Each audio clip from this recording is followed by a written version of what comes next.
అసలు ఉత్తరాంధ్రకి పట్టిన దరిద్రం ఈ జగన్. ఇంకా విజయనగరం జిల్లాకి జగన్ అనేక హామీలు ఇచ్చాడు. ఏ ఒక్క హామీ నిలబెట్టుకోలేదు. మొదటి హామీ భోగాపురం ఎయిర్పోర్ట్ పూర్తి చేస్తా అన్నాడు, చేయలేదు. రామ్ తీర్థం ప్రాజెక్ట్ పూర్తి చేస్తా అన్నాడు, చేయలేదు. గోస్తాని చంపావతి నదుల్ని అనుసంధానం చేస్తా అన్నాడు, చేశాడా? లేదు. ఇంకో పక్కన రాంభద్రపురం పెద్దగడ్డ ప్రాజెక్ట్ పూర్తి చేస్తా అన్నాడు, చేయలేదు. ఇంకా పాలేరు నదిపై డ్యామ్ కూడా ఏర్పాటు చేస్తానని మాటిచ్చి మాట తప్పాడు ఈ సైకో జగన్.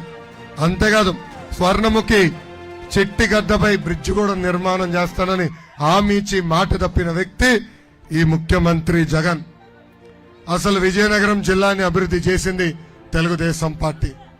ఎక్కడ చూసినా ఆనాడు తెలుగుదేశం ప్రభుత్వంలో వేసిన రోడ్లు, బ్రిడ్జ్లు, పక్కా గృహాలే ఈరోజు కంపడే